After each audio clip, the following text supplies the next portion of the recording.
পঞ্চায়ত নিৰ্বাচনৰ মাজতে মাজুলীত বিজেপি নেতাই পদত্যাগ কৰিছে। কৃষক মৰ্চাৰ ৰাজ্যিক সদস্য ৰাজু কলিতাই পদত্যাগ কৰিছে। দলৰ পৰা জিলা কৃষক মৰ্চাৰ প্ৰাক্তন সভাপতি ৰাজু কলিতাই পদত্যাগ কৰাৰ খবৰ আহিছে। বিধায়ক আৰু জিলা সভাপতিৰ প্ৰতি অসন্তুষ্টি প্ৰকাশ কৰি পদত্যাগ কৰিছে। ৰাজ্যিক বিজেপিৰ সভাপতিলৈ পদত্যাগ পত্ৰ প্ৰেৰণ কৰিছে ৰাজু কলিতাই। জনাইছো এই মুহূৰ্তত এটা গুৰুত্বপূৰ্ণ খবৰ, যি সময়ত ৰাজ্যত পঞ্চায়ত নিৰ্বাচন তুংগত উঠিছে। ইতিমধ্যে প্ৰথম পৰ্যায়ৰ পঞ্চায়ত নিৰ্বাচনৰ ভোট গ্ৰহণ সম্পন্ন হৈছে।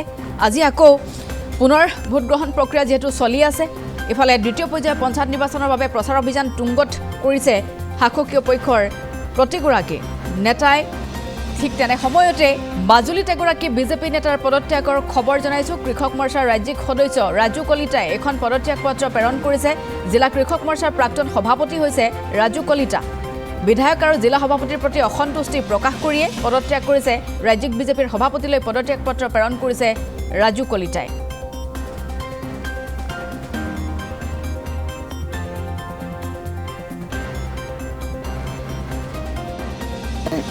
এটা নীতি আদৰ্শ থকা দলৰ এজন কাৰ্যকৰ্তা আছিলোঁ। মই 2013 চনৰ পৰা ভাজপা বৰ্তমানলৈকে সেৱা কৰি আছিলোঁ।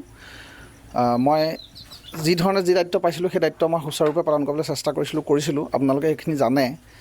বৰ্তমান মোৰ জিলা সমিতিৰ আমাৰ যিসকল নেতৃস্থানীয় ব্যক্তি বা বিধায়ক মহোদয়ৰ মই যিখিনি দেখিছোঁ বা যিখিনি তেওঁলোকৰ প্ৰতি মোৰ একচুৱেলি আস্থা নাই, আৰু সেই আস্থা হেৰুৱাই মই ভাজপা দায়িত্বৰ পৰা মই পদত্যাগ কৰিছোঁ।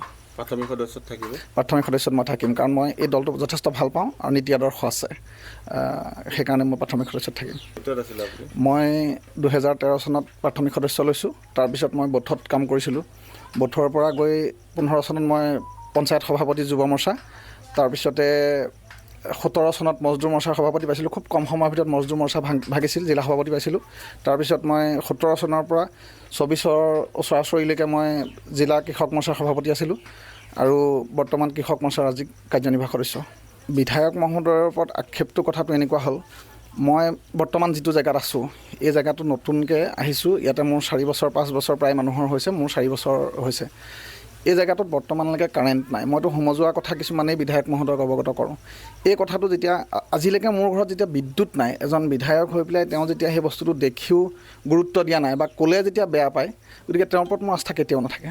আৰু জিলা সভাপতি, বৰ্তমান জিলা সভাপতি, আগৰ জিলা সভাপতি ইয়াত আহি ঘৰত চাই গৈছে, মোৰ গোটেই সমস্যাখিনি জানে। মইতো কোনো ৰাজনৈতিক দলত থাকি কোনো ঠিকাৰ ঠুকলিৰ মোৰ কোনো তেনেকুৱা লাইচেঞ্চ নাই। মই ঠিকাৰ ধান্দাত নুঘূৰোঁ, মই অন্যান্য পইচা পাতি পেচা মোৰ নহয়, ৰাজনীতিটো মোৰ পেচা নহয়, সেৱা আছিল। গাঁৱৰ বিভিন্ন সমস্যাৰ ক্ষেত্ৰতো মই যথেষ্টখিনি কথা অৱগত কৰোঁ, আৰু সেই অৱগত কৰা কথাখিনি তেওঁলোকে হ'বই কৰে, কিন্তু তাৰ কোনো ফলপ্ৰসূ নহ'ল।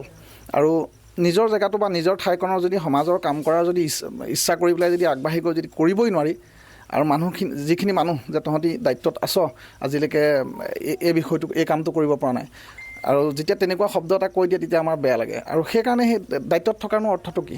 নাথাকোঁ, প্ৰাথমিক সদস্য এজন ভোটাৰ হিচাপে থাকিম।